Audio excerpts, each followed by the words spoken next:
దేవుని పేరిట ప్రతి ఒక్క దేవుని బిడ్డకి సంగమునకు మా యొక్క హృదయపూర్వక వందనాలు చెల్లిస్తున్నాం.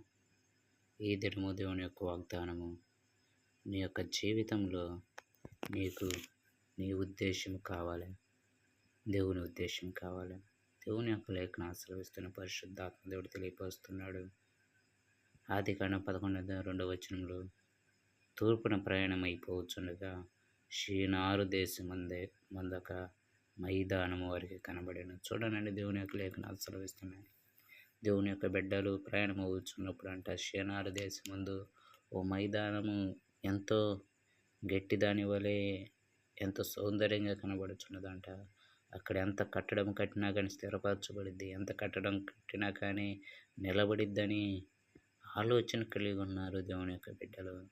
కానీ దేవదేవుడు అంటున్నాడు, లేఖనాల్లో తెలియపరుస్తాడు. ఆదికాండము 1:28 ఆదామవ్వలతో అంటాడు, నీ బిడ్డలు భూమిని స్వతంత్రించుకోవాలి, భూమి నందు ఫలించాలి, భూమి నందు అభివృద్ధి పొందాలి, భూమి నందు విస్తరించాలి అని దేవుని యొక్క ఉద్దేశం అయి ఉన్నది.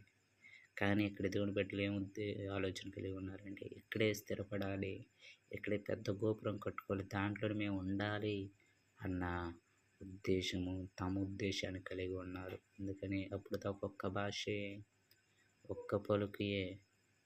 కానీ ఎప్పుడైతే వారు అటువంటి అనాలోచన కలిగి ఉన్నారో, దేవాదేవుడు వాళ్ళని చెల్లాచెదురు చేసేసాడు. చెల్లాచెదురు చేసేసి అనేక భాషలను ఏర్పాటు చేసి ఉన్న సందర్భాన్ని మనం గమనించవచ్చు. ఎందుకంటే ప్రేమ దేవుడి దేవుని సంగమా, మన ఉద్దేశం కాదు కానీ, మన యొక్క విధానం కాదు కానీ, దేవుని ఉద్దేశమే, దేవుని ప్రణాళిక మన పట్ల నెరవేర్చబడాలి.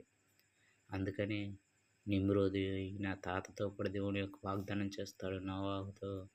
ఆదికాండం 9:1 నోవాహు, నువ్వు ఆశీర్వదించాలి, నువ్వు ఫలించాలి, నువ్వు అభివృద్ధి పొందాలి, భూమిని నింపాలి, ఇదయ్య నా యొక్క ఉద్దేశము నీ సంతానం పట్ల అని దేవుడు వాగ్దానం చేస్తున్నాడు. కానీ నిమ్రోదు ఏం చేస్తున్నాడంటే, బాబేలు గోపురాన్ని ఏర్పాటు చేసి అక్కడే స్థిరపడాలి. ఆకాశాన్ని అంటే గొప్ప గోపురం, ఎత్తైన గోపురం, ఇది స్థిరత్వం కలిగిన మైదానము, ఇక్కడ కడితే దృఢంగా ఉండిద్ది అని అనుకున్నాడు. కానీ దృఢత్వం కాదు, పరిశుద్ధాత్మ దేవుడు చూస్తుంది నువ్వు విస్తరించాలన్న విధానము. నువ్వు కూడా అలాగే ఆలోచిస్తున్నావు, ఎక్కడే కట్టాలి, ఎక్కడైతే గట్టిగా ఉండిద్ది, ఎక్కడైతే మనం ఫలిస్తామని నువ్వు అనుకుంటున్నావు. కానీ దేవుని యొక్క చింత ఏంటంటే, నువ్వు ఇక్కడ ఫలించడం కాదు, వేరే ప్రాంతంలో ఫలించడానికి దేవుని యొక్క ఉద్దేశమైనది, వేరే ప్రాంతంలో విస్తరింప చేయబడటానికి దేవుని యొక్క ఉద్దేశమై ఉన్నది.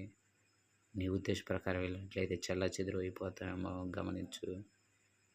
నీ యొక్క ఆలోచన మేరకు వెళ్తే చెల్లాచెదురు అయిపోతామేమో గమనించు. ఎందుకంటే దేవదేవుడు తెలియపరుస్తున్నాడు, మన ఉద్దేశం కాదు కానీ దేవుని ఉద్దేశం నెరవేర్చబడాలి. కాబట్టి అట్లా దేవుని యొక్క విధానం ప్రకారము నడిచి దేవుని యొక్క మేలు పొందుగాక. ఆమె తండ్రి నీకే వందనాలు, పరిశుద్ధాత్మడా నీకే వందనాలు చెల్లిస్తున్నాను. ఎక్కువ కాలంలో ప్రార్థిస్తూనే మీరు నమ్మచున్నాం. తండ్రి, మీరు మాట్లాడుతున్నారు, నీ బిడ్డలు అటువంటి అనాలోచన ఉండి ఉన్నారేమో, తమ ఉద్దేశం నెరవేర్చుకోవాలనుకుంటున్నారేమో. నీ బిడ్డను దర్శించు, నీ చిత్తము నీ ఉద్దేశం మాత్రం నెరవేర్చండి. చెల్లాచెదురవ్వకుండా తండ్రి, భూమిని విస్తరించి భూమిని స్వతంత్రించుకున్న కృపను తెరమని అడుగుతున్నాం. అలాగే అద్భుతం చేయండి. అలాగే తండ్రి, సేవకుల యొక్క సంఘాలను, రైతులను, సన్నకారు రైతులను, గ్రామస్తులను, అధికారులను, నాయకులను మీరు ఆశీర్వదించండి. వాళ్ళ కావల మీద దయచేయండి. ప్రతి ఒక్క బిడ్డను దీవించి ఆశీర్వదించి గొప్ప నిలిచేయమని మీ యొక్క వాగ్దానాలు నెరవేర్చండి. నజరేయుడైన యేసు క్రీస్తు గల అడిగి పొందుకుని ఉన్నాను తండ్రి. ఆమేన్, ఆమేన్, ఆమేన్.